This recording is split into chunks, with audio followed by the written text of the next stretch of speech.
The kingdom is under attack in Kingdom Invasion. It's a tower defense game. Okay, goodbye. Video over. If you don't care for tower defense games, then this game is not at all going to interest you. And with that said, it is more or less a complete and total clone of Kingdom Rush. If you have not played Kingdom Rush, great! You have an awesome game to check out. If you have played Kingdom Rush, this game isn't going to do much for you. And it really doesn't do much beyond, like, if I had to guess, I'd say, like, Kingdom Rush sold, like, the code to Kingdom Rush to somebody. And this is, like, the graphics don't even look changed. I didn't play a ton of Kingdom Rush, but this looks like an exact carbon copy of it. Like, complete with militia and tower upgrades and the types of towers and, like, the enemies. They're a little bit different. I think Kingdom Rush had orcs and this has like lizardmen, but it's so close I can barely tell the difference. And that's not a good thing. Because I'm pretty sure Kingdom Rush is you can play Kingdom Rush on a browser. But if you can't, then hey, this is a browser-based Kingdom Rush. So that's enough of that comparison. If you haven't played it, this is like, you're just wasting my time.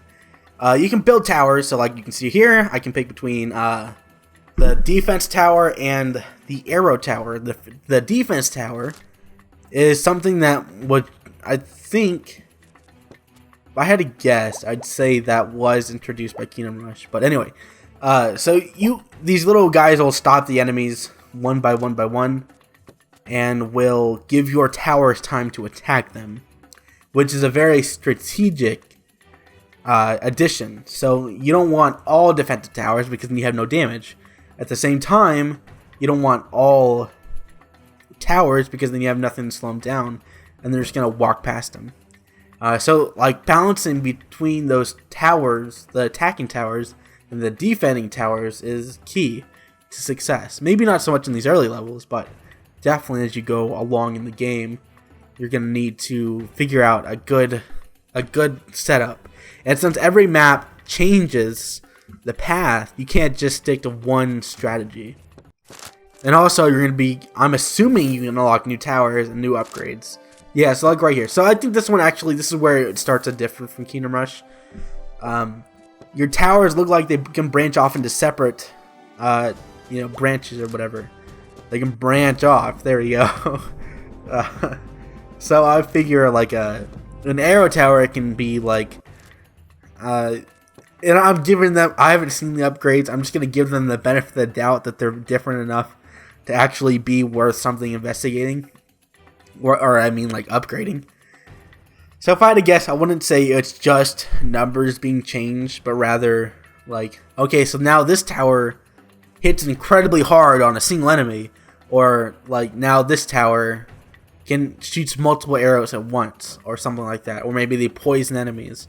That would be an interesting, change up from the formula. But I doubt it. I imagine it's just the numbers change. Like, oh, this tower shoots faster, or you can pick between that and it hits harder. But like, not that much harder, same speed. Or this one attacks faster. If I had to guess. But otherwise, tower defense. It's been here since like literally the beginning of the internet. Tower defense browser games have been a thing, and it's kind of disappointing that this is what they're coming to. This is like the peak, or not necessarily the peak, but this is what's standard now. Like, I remember back in my day, let me tell you a story of like a decade ago, which was something like that. There was like, at that time, I think a lot of like user created tower defense maps were the thing. You could play a new tower defense game every single day, and they'd all be different. And that was really cool. I love that. But one of the big things was, what was it called? Was it called Desktop Tower Defense? And it looked like it was drawn with paper, and then you completely constructed your own like pathing. And that was it's so simple, it's so effective. You can play for dozens of hours, almost at hundreds. You can play for dozens of hours to figure out like a really good path by yourself.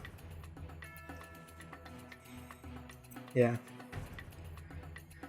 That was a lot of fun. And now you just have this where you pretty much use the same strategy from every single game just to kind of... Well, I mean, I guess you could say the same about, you know, tower defense games before, but it's almost always just, you know, you find the choke point, you put a defensor in there, you put an arrow, you put a cannon, you put a magic, and then you just kind of rinse and repeat.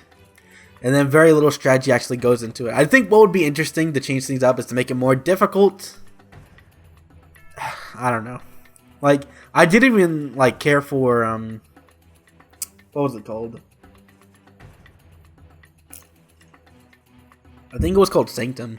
And, yeah, that's what it was. Sanctum is, like, a first-person shooter tower defense game. And I think that was, like the pinnacle of, like, tower defense, like, what, going forward. You know, like, the pinnacle of modernism, I guess. I can't really find the word for it. But I feel like they tried to push tower defense games past just like this 2D browser kind of, you know, stuff of the early 2000s. And the game did okay. It didn't do that great. And then you have other games like Orcs Must Die and there's another one. Was it Serious Sam? I'm not sure. I think it's Orcs Must Die, Castle Defenders or something. I don't know. Anyway, but Orcs Must Die and Sanctum 2 were like, they tried to break out of this 2D tower defense game, and they didn't do all that well, which is strange considering, like, that's the next logical step, and they didn't do all that well. I mean, they did fairly well, but not enough for a resurgence in the genre. And it's just, like, this whole rambling point just comes back to, this is everything you've already seen before. It's not, like, particularly anything special. Maybe it is browser-based, so you can play it from across different browsers if you don't have a mobile device. But if you're really interested in tower defense, like, first check out desktop tower defense, and then check out all the different ones of, like, the early 2000s. Like, I know, like, there's, like, gem ones, there's the ones with all different kinds of themes. Check out Sanctum 2. I wouldn't necessarily waste my time with this, unless you're really hurting for that Kingdom Rush. That Kingdom Rush. Yeah, that's exactly what it is. And it seems like, okay, so granted there is a lot of UI elements and different mechanics of this game I have not seen yet, which could very well be like, oh my gosh, I had to play this game now, but I doubt it.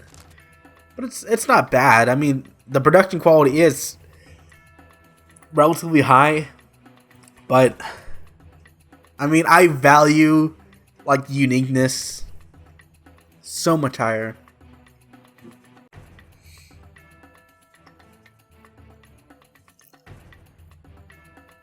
I feel like just having a game with a good production quality is not enough to warrant playing it, if that makes any sense.